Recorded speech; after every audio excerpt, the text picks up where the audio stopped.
Lance Thomas, Yeah. Yes. Bruce Ormond, Yes, I'm finding the minutes, were they sent out? yes, I'm sir. looking through. They were sent out about a week ago. Would you like me to Okay. resend the packet over to you? Well, yeah, if you don't mind, I've got the licensing division staff report, Mm-hmm. and then I've got the chain of conversations we had with Stephen there. I couldn't find the agenda or that. Okay, let me go ahead and resend that to you now, sir. All right.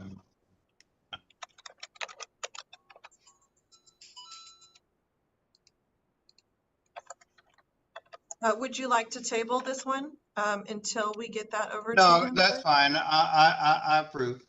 Okay, thank you, sir. And presiding officer Byron Farrell. Yes. The motion passes, sir. Okay. Next item is the approval of minutes from the meeting from August 22nd. Once again, we got all the materials on that. Do we have any comments or questions? Mona, could you do a roll call vote, please? We need a motion and a Oh, second. I'm sorry. Yes. A motion and a second to approve, please. Okay, thank you. I'll motion. Hey, Anna, Yes, sir. I'm still waiting on the email to come through. Yes, sir. I just checked my spam. I'm not seeing the email at this point. Okay, it's sending. It should get to you momentarily, sir. Okay. What are we approving, Byron? The minutes from the August 22nd meeting after the summit. Okay, I'll say yes. Thank you, sir. Grant Allen, Approved. Lance Thomas. Oh, Yes. I'm sorry. I don't think we got a second on that one.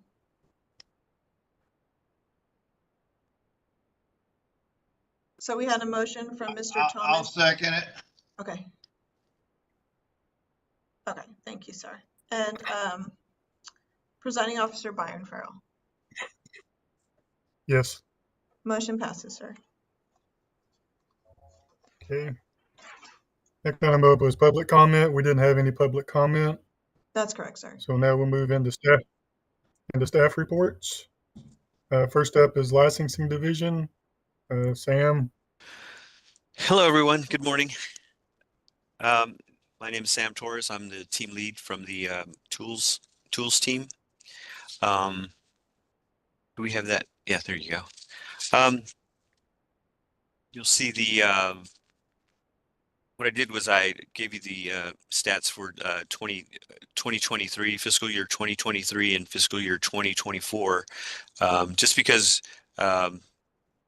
fiscal year 2025 is really just kind of starting out right now. We're still in the first quarter, so I couldn't really give you those stats right now. But pretty normal. You see in 2023 the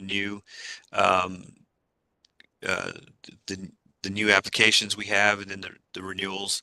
New applications are at 56, and renewals are at 547. So that population was 672. And then for the fiscal year 2024, you'll see the new applications at 42, the renewals at 607. So your population went down a little bit, but it's still about normal. 636 total population for the end of fiscal year 2024.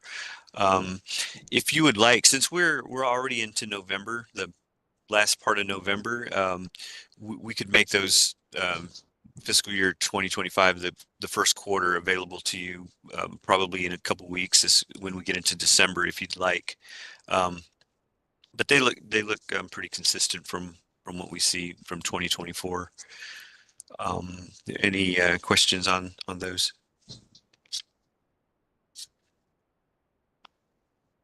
Not I. Okay. Also,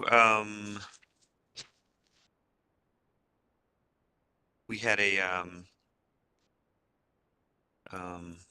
request to address like, e-licenses, or I don't know if that meant online licenses, but that's something for this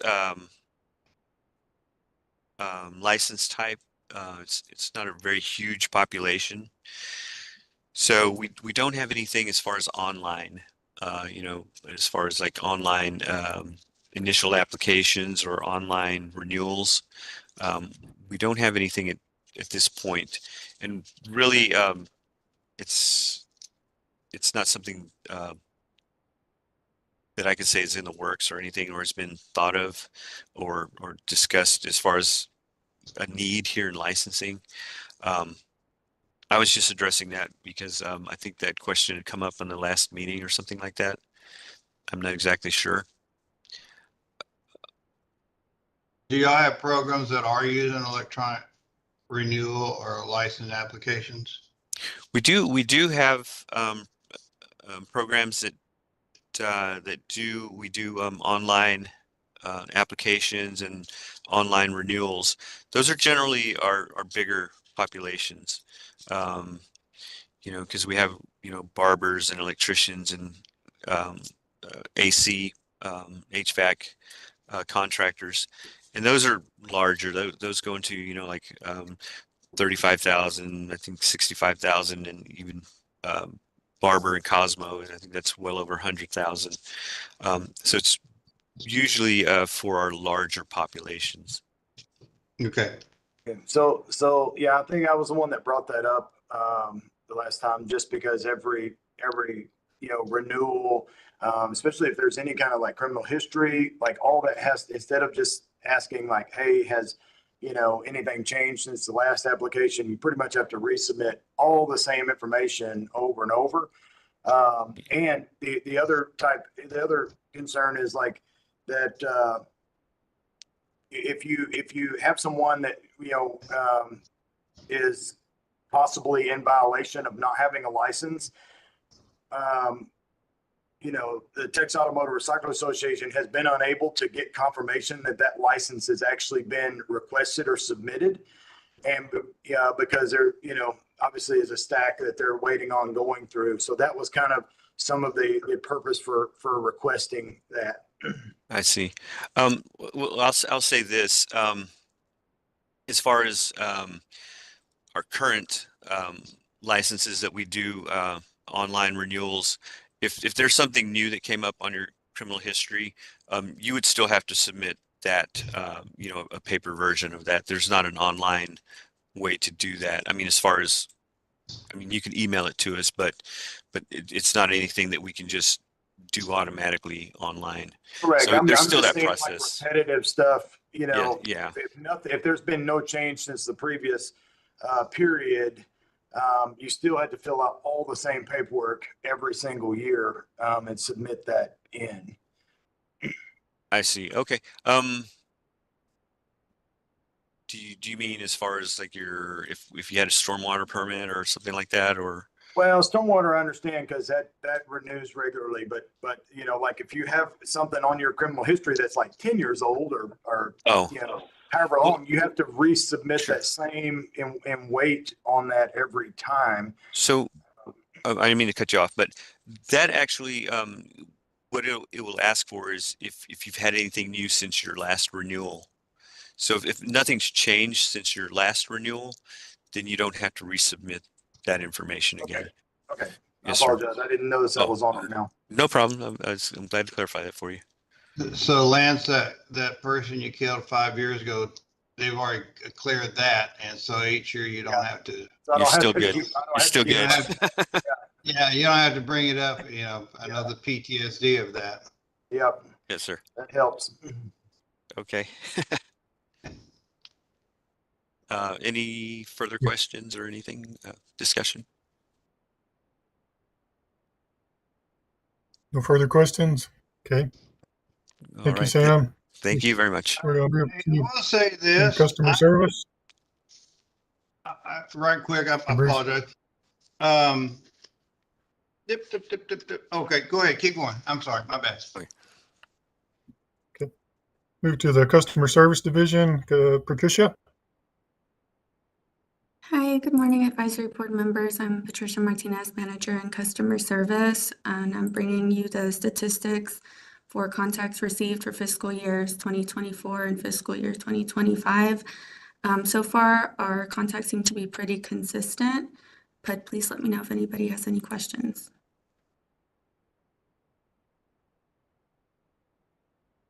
So Anybody these have any calls questions or are mainly comments? generated, the calls are mainly generated from licensees, is that correct? That is correct, yes. Okay.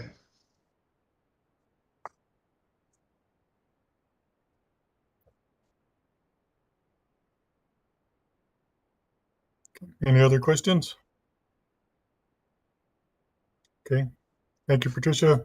Thank you. We'll move on to the enforcement division. Dax?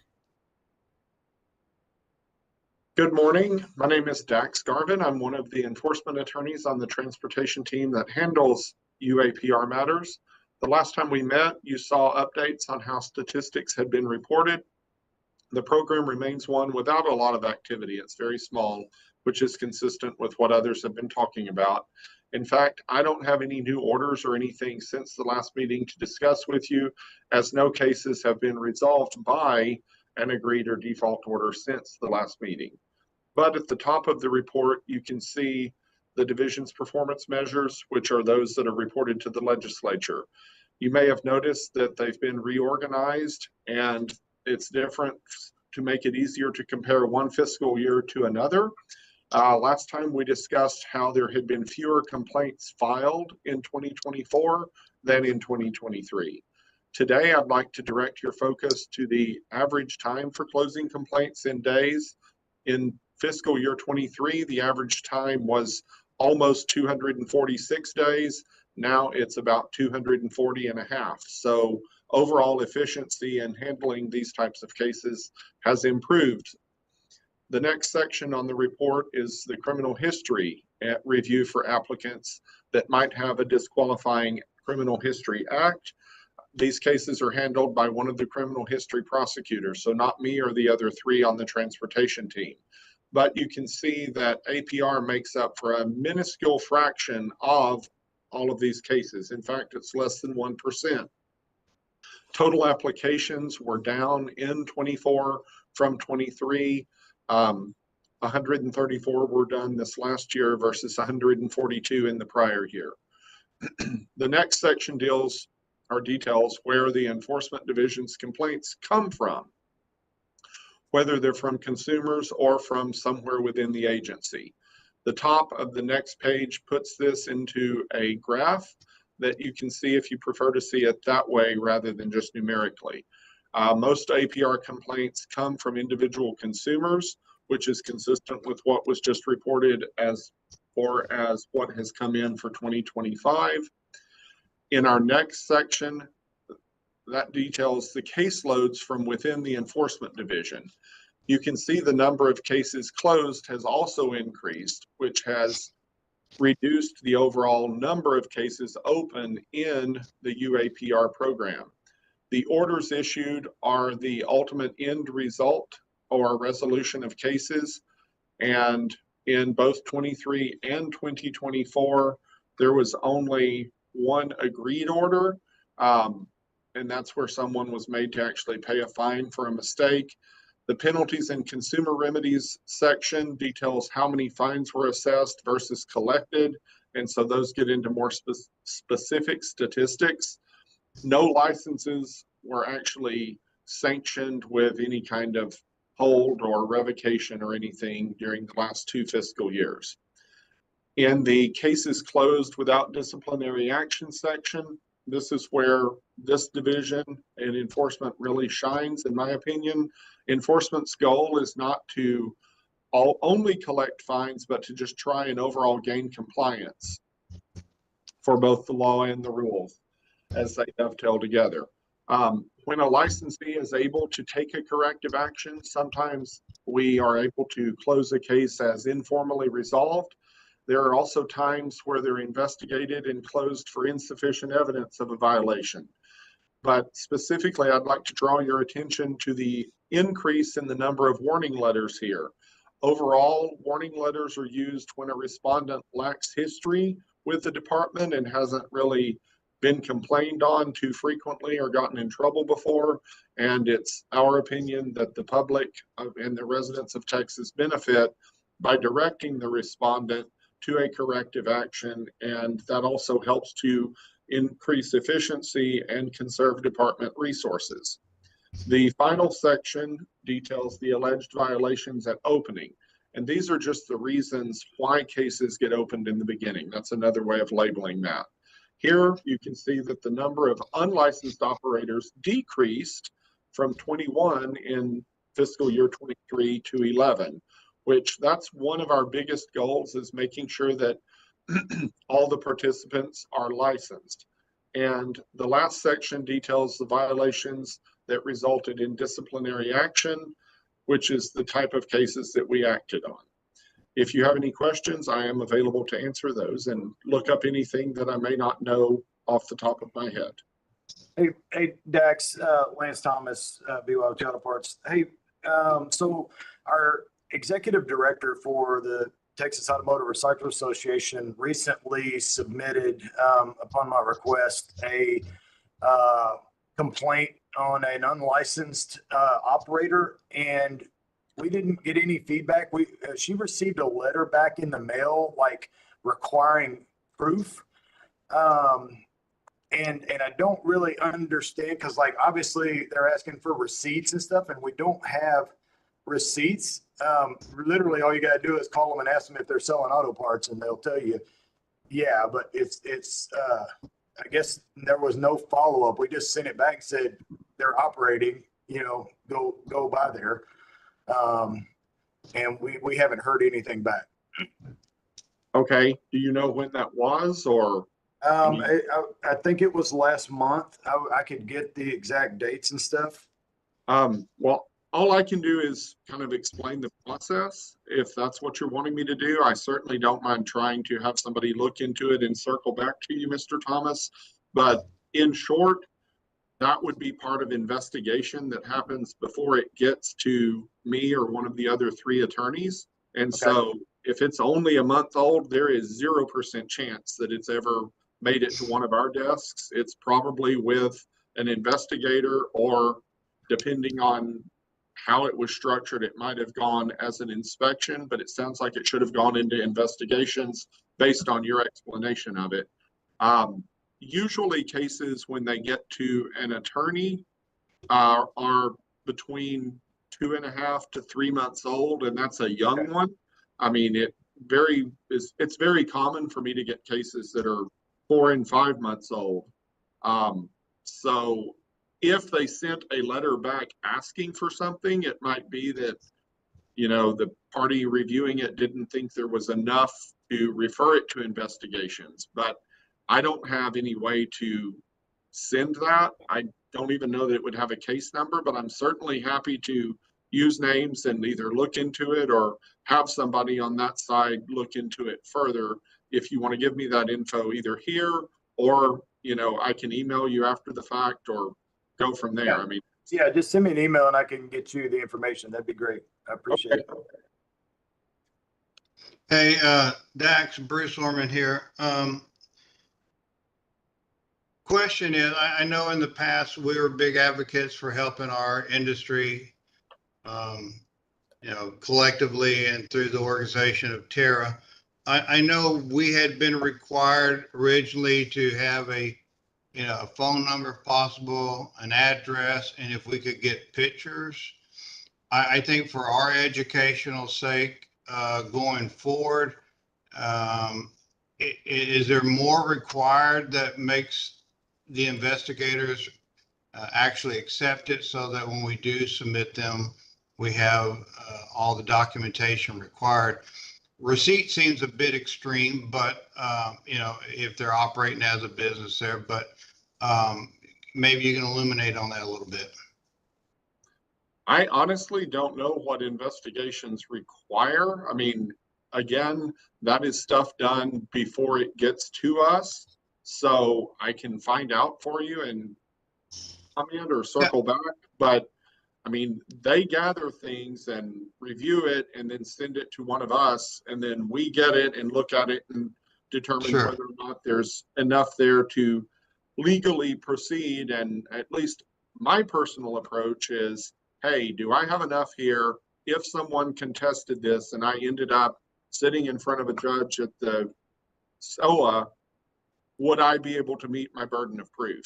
And if I don't think I have enough to meet my burden of proof, I either send it back to investigations for further work, or depending on the nature of the case, it might generate a warning letter or something of that nature.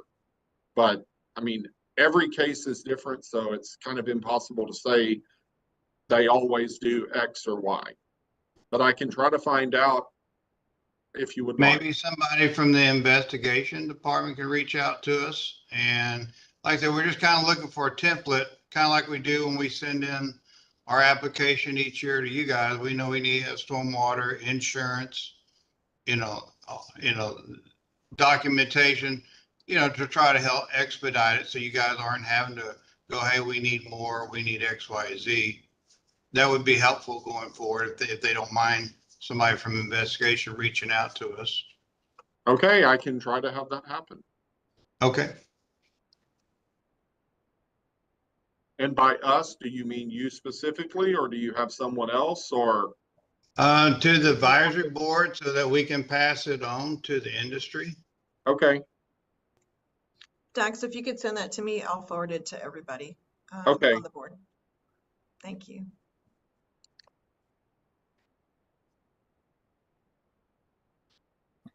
any other questions? All right, thank you for your time. Thank you.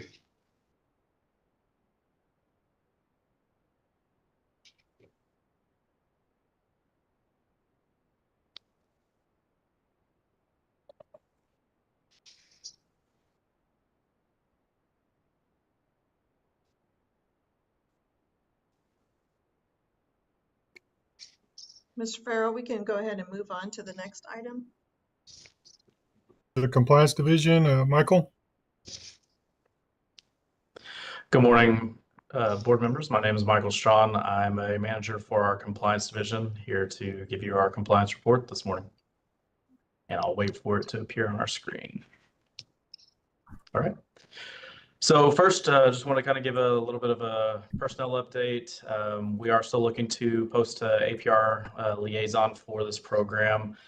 However, I do actually have a multi-program specialist that's starting with me December 16th that will be able to assist me with any matters for this program, amongst many others. So really excited about some of the changes coming there, being able to really provide y'all a better service, answer any questions. Certainly, Bruce, you had questions regarding investigative processes, things like that. We want to be that outlet and that conduit between you all as in the industry and here in TDLR, so that you don't have to wait for advisory boards, things like that. So myself, the personnel that we have coming on board will really look to do that through a multitude of mediums so that we can continue to improve our communication so y'all aren't left in the dark about what's going on and how we can assist y'all in the future. So excited about that. Current projects here in compliance. One of the big things we've been doing is Senate Bill 224 that passed last legislative session. We've been working closely with our partners at Texas Department of Motor Vehicles, Department of Public Safety, DMV, and with their Motor Vehicle Crime Prevention Authority. That's a task force we've all been working together on. Recently, we actually met in Laredo to go and see kind of what Laredo PD and the Border Patrol agents are doing there to combat vehicle crime, whether it's catalytic converters and auto parts theft or the entire vehicle themselves. Wonderful meeting. I can't say enough good things about the wonderful men and women at both of those agencies, with Border Patrol and with Laredo PD. They gave us a phenomenal tour, really showed the struggles that they're having and the successes they've had as well. with combating a lot of these things. There's a ton of work to do to make sure that this industry is secure and people aren't at risk to have their parts stolen or their entire vehicle stolen and sent across the border or chopped up across the board. So we're making good headway with them. There's a lot of lessons learned, and the Motor Vehicle Crime Prevention Authority has been a great resource for law enforcement across the state. So very happy to be working with them as well. In addition to that, we've been working closely with General Counsel, who you'll probably hear from a little bit later, on our program rules, getting updates that are needed in this program. Lastly, I mentioned a little bit on this in the personnel updates. Outreach, it's always a focus for us, building those bridges and everything else. And hopefully when I have a little bit more staff on hand here, we'll really be able to take that to the next level. But we were graciously invited out to Tara back in September. Gave a presentation there, really got to hear some wonderful feedback from the industry, personnel that are out there and what they wanted to see change in this. A lot of those things were brought back to the work group and helping us develop our rules. So we're very excited about that. Again, we presented to an advisory board for the Motor Vehicle Crime Prevention Authority October 3rd, kind of letting them know where our stats are, where our successes are, what we're doing to enhance our side on inspections, compliance, bringing people into getting their license, renewing on time, all those different things. So, and again, if y'all have anything, if there's a resource that we can be, even if it's just to build a bridge of communication between the industry and other divisions here at TDLR, please let me know. You can reach out to Anna, myself, and she'll put you in touch with me. And that's what we're here for. We're looking to help make this program as best we can and use us as a resource as needed. With that being said, that is my presentation today, and I'm open to any questions y'all might have.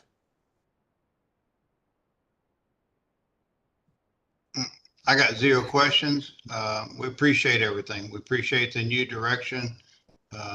We like the proactivity, and so thanks for that. I imagine Laredo was an interesting trip, I guess, was it? Yes, sir. I mean, it really gets to open your eyes. We got to see the facility, walk around kind of in the back areas where they were, go along the border where they're seeing a lot of these hot spots, and just get to see some of the inner workings of how these criminal units often work. Not that I can really disclose, to the police operations, but definitely give some insight on how we need to best work within our rules, our regulations, and our inspections, and with our other department agency partners to kind of create an entire safety net around this program to help the citizens of Texas. So it was very eye-opening what they're doing, and very eye-opening to see what they've accomplished. Laredo PD was fighting one of the highest levels of vehicle theft in the nation, and is now one of the lower around. So they've had great success there. Awesome. Any other questions? Thank you, Michael. Thank you. Move on to field inspections. Chris. Good morning, Chairman and Advisory Board members. My name is Chris Russi. I'm the Director of the Field Inspections Division. As you'll see with the staff report, we have inspection statistics comparing fiscal year 23 and 24 in their entirety. As you'll see, especially in that last quarter of fiscal year 2024, the inspection numbers did increase. This was a result of Senate Bill 224 relating to catalytic converter theft and the requirement of that bill to increase inspection activities in this program. Then under current projects, as Ford had said, we are continuing to collaborate with the Motor Vehicle Crime Prevention Authority, including DMV and DPS. Ford is luckily spearheading most of these meetings, but we are also included in the monthly meetings to talk about different intelligence operations and everything else that's going on in our regulated industries. You have my staff report for your review, and I'm happy to answer any questions.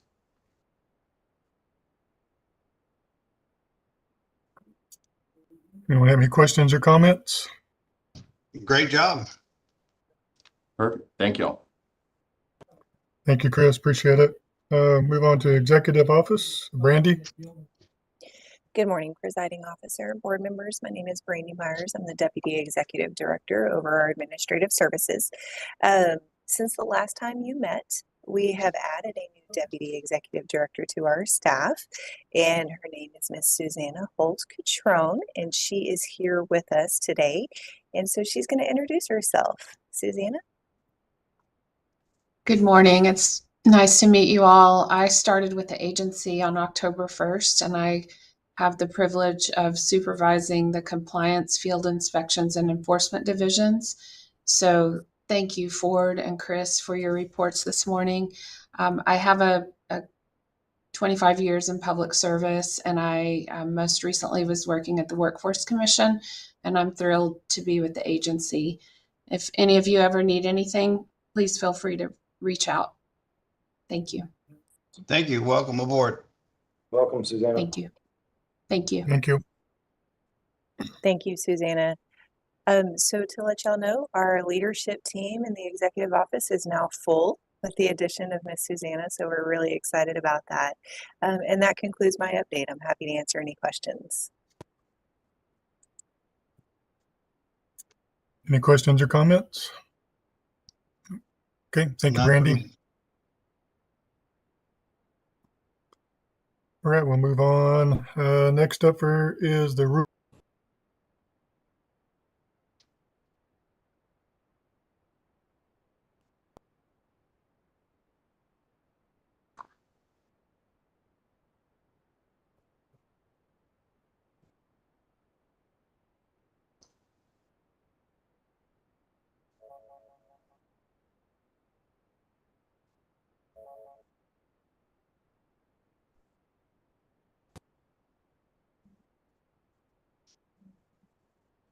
Byron, you cut out on mine for a minute. I'm not sure if everybody got what you were saying.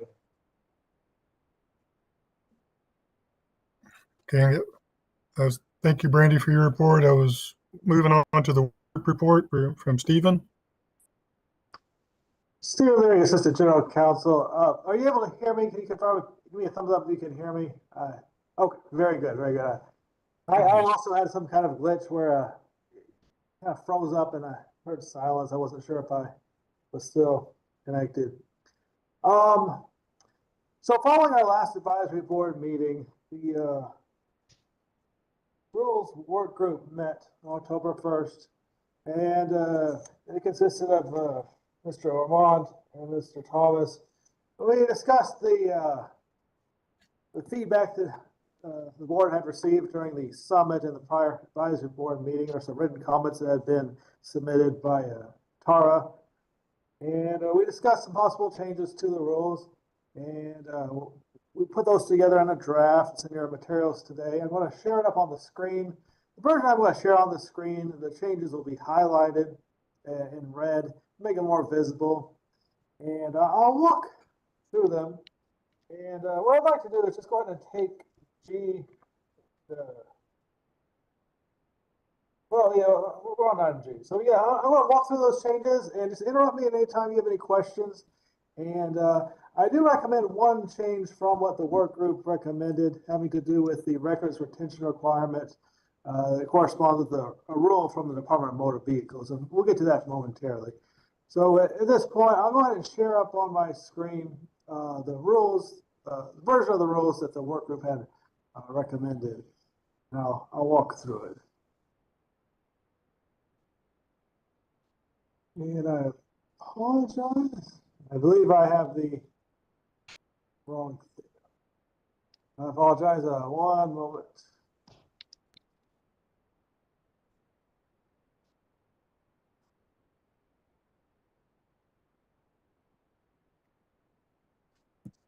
Okay, very good. I'll go ahead and zoom in on that.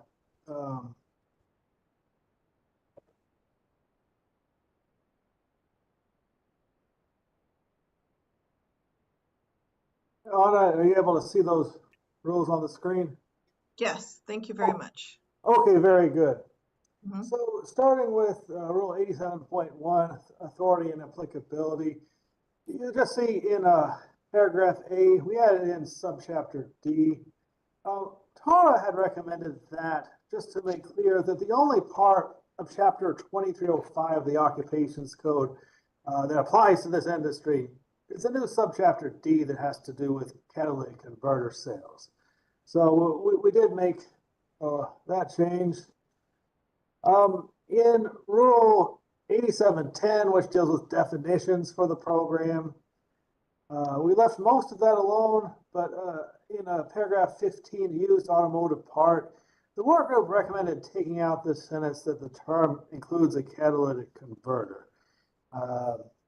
It recommended that for clarity and because of the definition of a used automotive part. And so I made that change in this draft. Rule 8720, we had some discussion about whether someone who sells used automotive parts but doesn't dismantle the vehicles would require a license. And there's been some confusion and controversy over that over the years. Ultimately, the work group, we landed on that to change that would really require a legislative cleanup effort. And under the current statute, someone who sells used automotive parts would require a license. So the worker recommended not making that change. So it's highlighted in red here just to show that we put that language back in, or we're not taking that language out as had originally been suggested. Rule 87.71 having to do with the responsibilities of a UAPR for record retention and production. The worker recommended a couple of changes from what was originally discussed in the last advisory board meeting. In part B, this deals with the general records retention requirement for vehicle title records. The work group had recommended changing that to 4 years to correspond with a rule that the Department of Motor Vehicles has for salvage dealers. And what I've noticed, and I've sent out an email today about this, is that rule at the DMV has recently been changed back to 3 years. So because the work group recommended changing that to 4 years to match the DMV's standards, because the DMV's rule is now 3 years, I recommend we leave that at 3 years to match the requirement of the Certificate of Title Act, which is the 3rd anniversary. So that's one part where I recommend deviating from the work group recommendation. We can talk about that more in detail. The other changes that the work group recommended to 87.71, taking out the word purchase or in paragraph C to make clear that UAPRs don't purchase catalytic converters, but that they do receive them. There's also a change to insert the reference to subchapter D when referencing chapter 2305. For Rule 87.72, which deals with updating contact information, no changes were recommended. 87.78, removal of license plate and registration insignia. The worker recommended one relatively small change to this, which would just clarify that the UAPR has to securely store the license plates until they destroy them. And that's to match statutory language about destruction of license plates. 87.81. So at the last advisory board meeting, I had discussed a draft that looked entirely different from this. It required a lot of responsibilities, new requirements on UAPRs that generated some controversy. And that version of the rule required inventorying and tagging the individual catalytic converters with a number, identifying certain identification requirements and new forms. So we replaced that with a different rule, an alternate version of Rule 87.81. In this version, it tracks the requirements of SB 224, particularly 2305.155, the Occupations Code. And so just walking through this, it requires that when selling a catalytic converter, which the UAPR would sell these to a metal recycling unit, you have to create a record. So you have to keep a log of the transaction. But instead of tracking each individual catalytic converter, it follows the basic statutory requirement that you must maintain a record of with a description of the quantities sold. So we envision this could either be the weight or the number of units but not having to track each individual catalytic converter. This tracks a statutory requirement that it has to be in accordance with the custom of the trade for the volume of catalytic converters sold. We had some discussion of what that meant, but we took that language out of the rule itself as being not adding clarity to the rule. So you'll see that's crossed out. And that's from an alternate version that was presented at the last meeting. Part C, you got to keep those records for 2 years. That's in the statute. And there's a corresponding language in the record rule about the requirement for maintaining catalytic converter sale records is 2 years. So we inserted the word quantity in part B. So it's a description of the quantity. What we're envisioning there is it could be the weight, it could be the number, but it has to have some objective criteria, description of how many or how much catalytic converters are being sold. I'd like to open up to questions.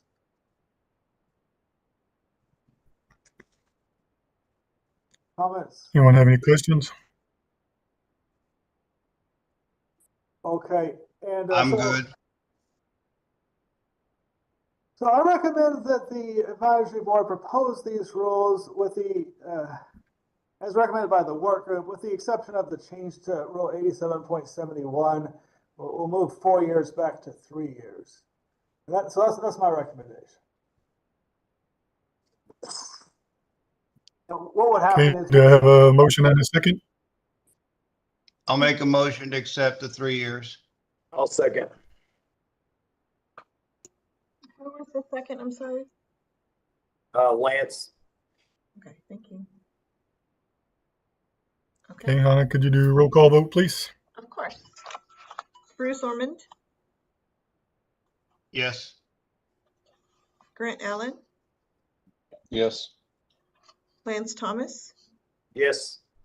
and presiding officer Byron Farrell. Yes, Motion passes, sir. motion carries. Great. Okay, thank you, Stephen. Thank you. Got that. Now we'll move on now to item I, which is discussion concerning properly assigned titles. Stephen?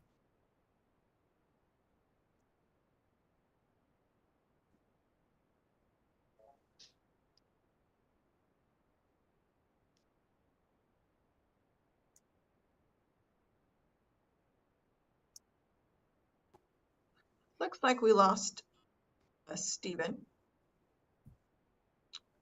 But we can, well, where'd he go? I apologize. Okay, there he I'm is. back. Yes, this was a topic that one of our advisory board members wanted to discuss. So we added it to the agenda. And it's sort of an open discussion and see where we go from that. Anna, do you know which board member requested It was that? me. It was Lance. The new guy. So yeah, the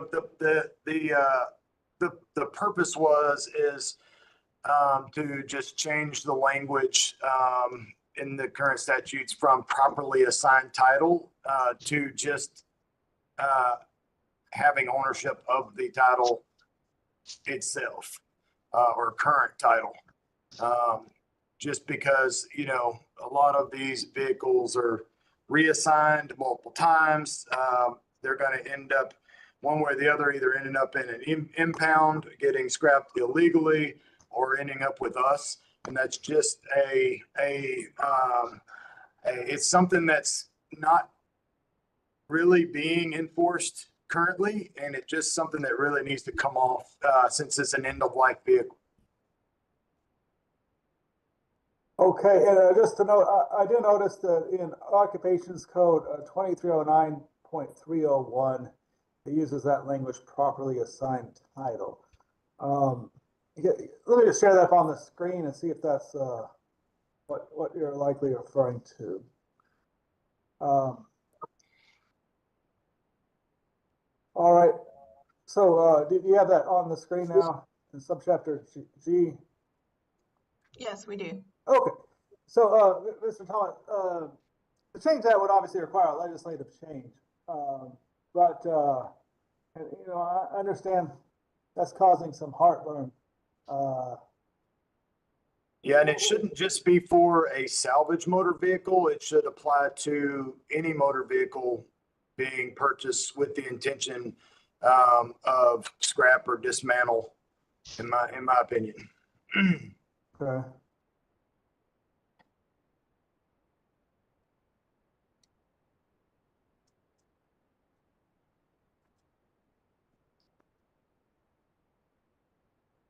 What are you saying it should say?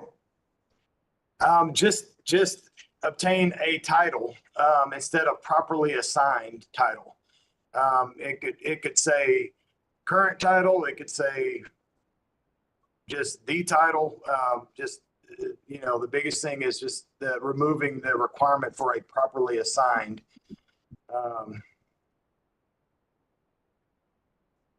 I wonder if we could define the term properly assigned in a rule, and if that would solve the problem. Well, a properly assigned would be a dealer transaction at the top of the back of the title. Or actually, it could be an individual or dealer on the first reassignment, and then the rest of the reassignments have to be dealer only. The problem is the general public transacts these titles, to multiple people, and it basically, from a transaction or assignment standpoint, it basically ruins the title. And again, all we're doing is buying it. It is the actual title to the vehicle with the intention of, scrap or dismantle.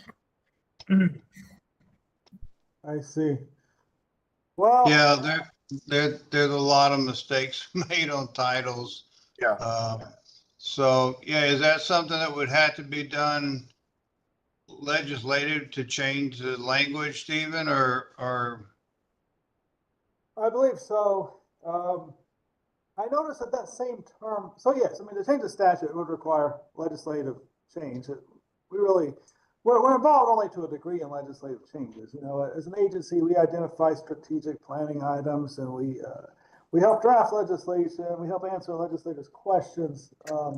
We're not allowed to lobby for or against legislation. But I notice that term properly assigned is also a term that's used in the Certificate of Title Act in Chapter 501 of the Transportation Code. So, one solution come to my mind would be to attempt to define properly assigned. But it seems to be a term of art that the DMV also uses. So my inclination is that will probably require legislative change. If this board wanted to look at a possible rule change and to further explore if that's possible, we could certainly refer that to a work group, further discuss. But ultimately, I think that requires a legislative change.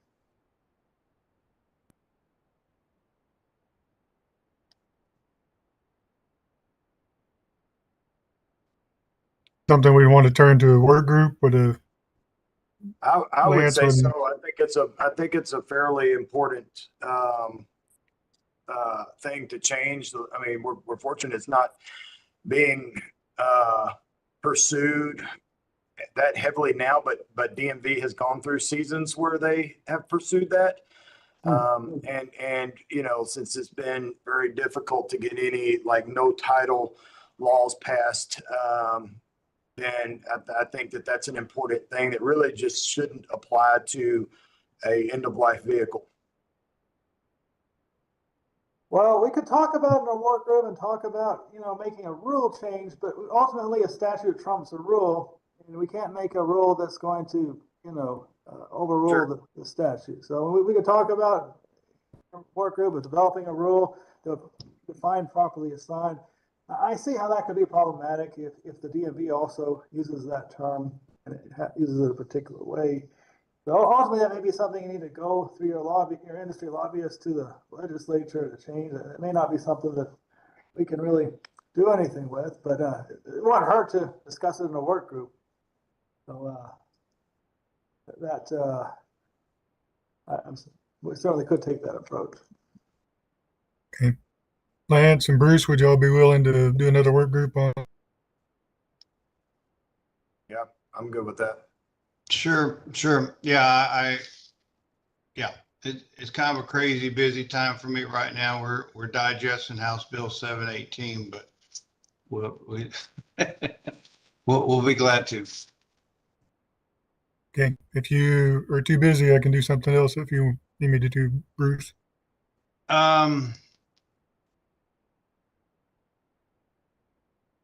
I don't know, Mr. Grant, is that something you'd be willing to take on? Yeah, I mean, I can jump on that if necessary. Okay, all right, if that's okay, I've got, yeah, we're digesting all this dealer changes and stuff. And some of y'all don't know, we have an auto title business. So we have over 100 dealers we service. So we've been trying to digest this and get it rolling out. So we're kind of burning the candle at both ends right now. All right, so just to clarify, we're creating a Group new for work group. this? And is that what's happening? Yes. Okay.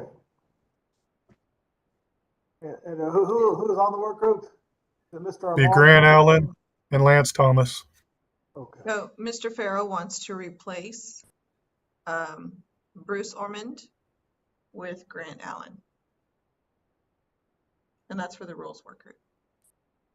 Okay, so this is still the rules work group, and we're just changing the members on the work group, or we're creating a different work group? I think it should be the same work group since we are discussing rules. Okay. And I agree with you, Lance. I mean, these cars, you know, we see it all the time, you know, that if they're going for scrap, there's no possible way to get the title properly assigned. You know, grandpa left it to grandson. He's passed away. You name it, it goes down the list, sold it to sister-in-law. They never transferred it. Now the nephew's driving it or crashed it, you know, so yeah. So find something to find our way through, you know, that wouldn't impede business and also help get these cars off the streets and properly disposed of. That's correct. Yeah, it's a large percent of the vehicles that have improperly assigned titles. Yeah, we see that on the lesser value vehicles all the time. Yeah. Okay, any further discussion on this? Okay, do we have any recommendations for agenda items for the next board meeting?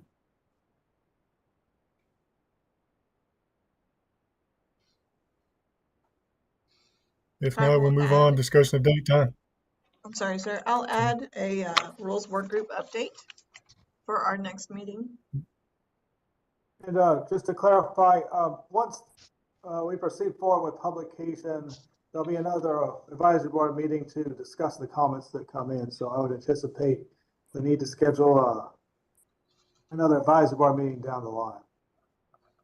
I think at least, we haven't finally heard back from the governor's office today, but we will hear back soon. They want to know about changes we make today. And once we get the approval, we can go ahead and publish, and then there'll be a 30-day comment period. So it'll be more than 30 days down the road from today. And as always, if y'all have any agenda items y'all would like to put on, but you can't think of it today, please let me know. You have my email, you have my phone number. Okay, we'll poll the board for a future board meeting. Yes, So sir. that It should gets be us within through. the next couple of months or so. Like Steven said, we have that 30-day public comment period, and then they have to go through it and everything. So it should be 2 or 3 months for the next meeting, but I will poll y'all. Yes, sir. Okay. Any other questions or comments? Can I get a motion and a second to adjourn? I'll motion. I'll second. All right. Anna, could you poll everybody, please? Do we need to poll for this, or We don't. No, sir. we just Thank you. adjourn? Okay. All right. Let's adjourn this meeting at 11 o'clock.